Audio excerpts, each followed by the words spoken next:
Greetings, everybody. Welcome again to another podcast. Welcome to another share.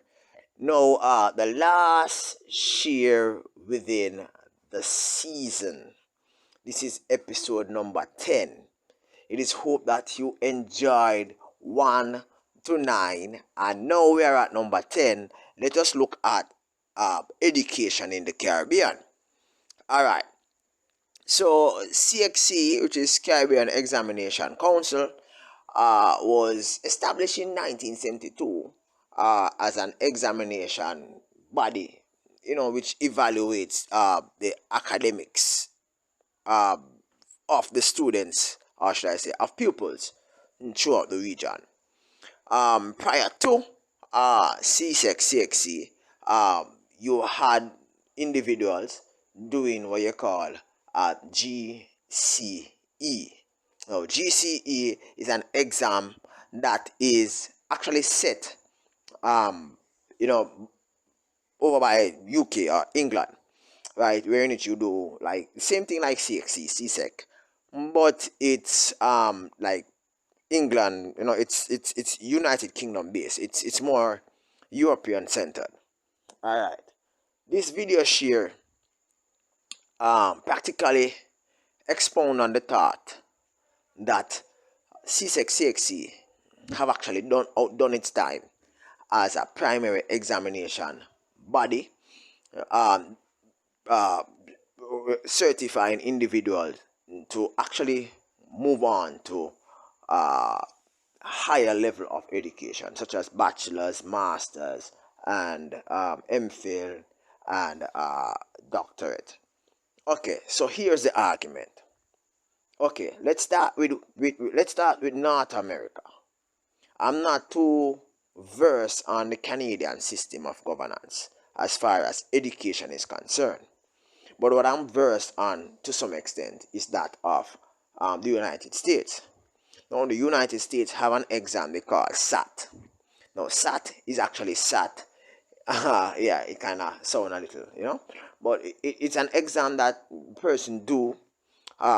pupils do at the end of their secondary education, and the primary focus is on maths and English, and the most acceptable grade is roughly about between 1200 and 1400.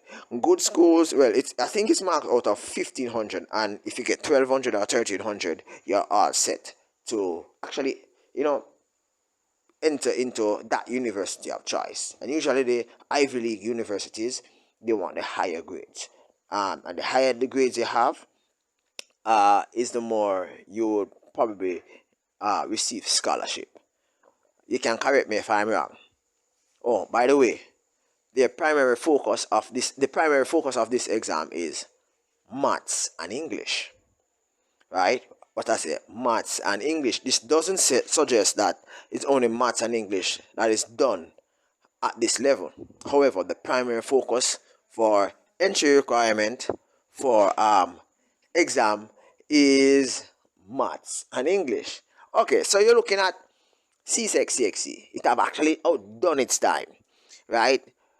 When you look at Csec Cxc, you're talking about a student actually doing in the Caribbean, doing roughly, let's say 8 subject, 10 subject, right? And to move on to grade 12, and when you're in grade 12, you're going on to grade 13, you would practically have to have passes between 1 and 3. All right. So you get passes between 1 and 3, and you get like an average between 5 and 6 subject. You move on to grade 12, and after grade 12, you sit another series of exams, usually between 3 to 4 exams, and you have to pass these. And after passing these exams, you actually move on to tertiary level exam. Sorry about that. Okay. So it's just more difficult to actually matriculate so as to go on to tertiary education within the Caribbean. Now, after you have actually matriculated, now you have your 6 Cxc and you have your 3 Cape. Oh, CAPE was recently introduced after it replaced what you call advanced GCE, which is referred to as A levels, right? So the Caribbean practically mapped out the exams in which they wanted to, kind of transform. So CXC and GCE usually run together, right? So if you want to do GCE, you tell the teacher that you want to do GCE or you want to do CXC. So you could do both, right? For me, I did GCE English instead of CXC English because CXC was so difficult to pass. So you have your 6 subject, that is O level, whether it be GCE or CXC. Right? I think it's the late 1990s or early 2000. The Commonwealth, well, should I say, not the Commonwealth, the Caribbean community, CARICOM, right? They have established a University of the West Indies, where it is sponsored by the members within the region, right? In which persons from these region are subsidized. The fees are subsidized by the individual countries that exist within the region, and you have 3 main campuses. All right, cool. The argument, so as to push for oneness, so as to put for uniformity, so as to put forward the whole idea of being in agreement with each other, being together as a region, is that everybody within the region should sit the same exam. So after much discussion, they decided to not offer the subsidy to individuals who actually sat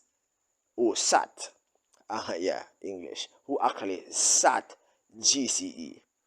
So practically GCE got, what you call it, kicked off the shelf, right? So if you did GCE coming up, like, in mid 2000, coming up the stream, you weren't offered that subsidy. For example, if you are a member of the Caribbean community, let's say that you're coming from Jamaica and you're going to be doing actuarial science, and let's say that the cost is 450,000 Jamaican dollars, right? The subsidy that the Caribbean regional body offers probably might be like $100,000.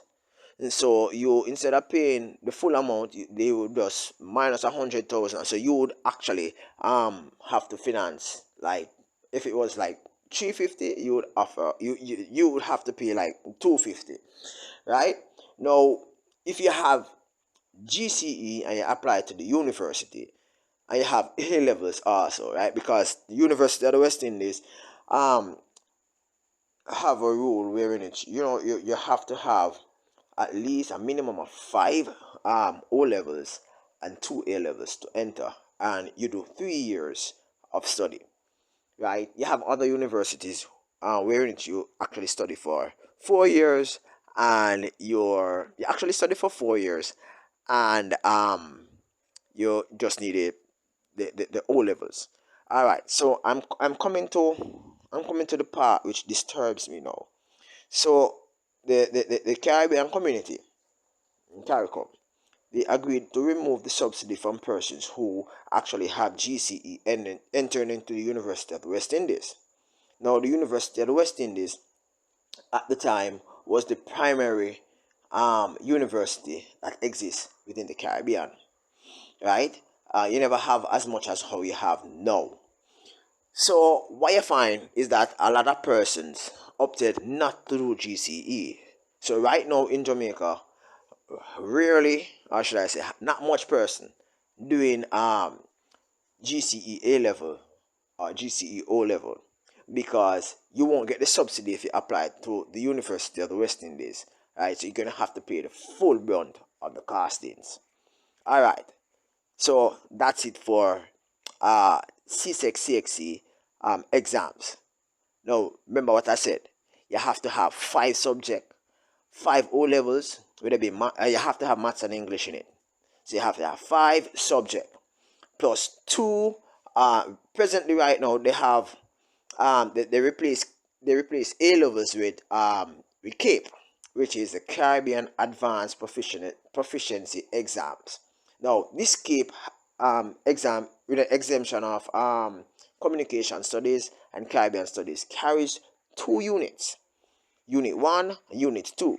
Unit 1 is done in year 1 of grade 12, and Unit 2 is done the final year, right, which would be either 12B or grade 13. So you'll have practically done 4 exams at grade 12, right? Probably some persons go up to roughly 4 subjects, right? Plus the O levels. Then now you apply to go to the university, get the subsidy from the government, and move on for higher studies. Now, in retrospect, let's look at the North American model. The North American model is of education, that is, right, is less cumbersome than that of the Caribbean, in the sense that you just have to pass the SAT program, maths and the English, at 1200 to 1300, that's points, right, out of a possible maximum of 1500. And once you actually pass that, you can actually matriculate into a university and get a tertiary level education. Now, the Caribbean makes it very difficult for you to actually matriculate through that channel, right? So if you're in the Caribbean and you want to go to the university, want to go to a university in North America, United States of America to be frank, right? You're gonna do some CXC, right? When you go to the CXC, you actually move over to North America, United States. They're gonna tell you that you're gonna have to do the SAT exam or the maturity exams or whatever, but you have not actually matured to their level, right? So you're gonna have to do all of that, and then you enter. All right, and it's just a lot of cumbersome matriculation that is needed. Now, when you check Europe, right, I think you need to do English proficiency exams, right? You not even need the GCE to enter into university. Some assessment exam is needed to attend colleges. The GCE is just is like an assessment of your final year of secondary education. And throughout the Caribbean, it has become so cumbersome for you to actually, and you know, a lot of persons are of the opinion that this is a means of the examination body, that's Csec Cxc, making monies, right, from individuals attending secondary schools, right? As a result of this, there are several means by which government actually subsidize the payment of fees for these exams. But as you all know, within every basket you always have some holes. And as a result of that, some persons are unable to, you know, find it financially to pay for these exams. So you're going to still have some persons falling through the crack, not being able to actually sit these exams, right? So therefore they can't move on from secondary to tertiary education. So these individuals become you know, semi-skilled workers, laborers, because they just can't get that level education, right? I believe that the whole system of governance as to education, qualification, and certification is so cumbersome that it actually limits who actually becomes tertiary tertiary certified for future occupational or should I say job opportunities, right? It's my opinion that the whole days of CXC, Csec Cxc have its limits, and it actually reached that limit, where in which an examination body can actually manipulate several different factors so as to ensure that their exam stands out within the region, knowing well that within the region there's not enough jobs, there's not enough opportunity for everybody to go to tertiary level education, right? And some persons will migrate, but at the same time they cannot use the certification um as you would within the Caribbean in other regions. There's still gonna be some means of evaluation, assessment that is needed so as to actually mark the way as to where do you go. So in my humblest opinion, I think that more options are needed as far as the Caribbean education system so as to um, foster greater discussion as to how many persons become, have the opportunity to enjoy tertiary level education. It's my humblest opinion that Csec Cxc should not be one of the predetermined factors which determine whether or not an individual is accepted within a university. Rather, it some other means should be used. Other means that are less cumbersome, that are one exam or two exam, like in North America or in Europe, right? I've seen persons leaving Jamaica at the bottom of the barrel in Jamaican high school, right? And after attending school in the United States of America for 2 years, I've actually graduated, right? And enter into university and college, become certified, and persons who were at the top of their class in Jamaica, right? Graduate from high school, right? Sitting the exams, passing none, thus cannot go into a university, thus become, what I call it now, non-productive in society.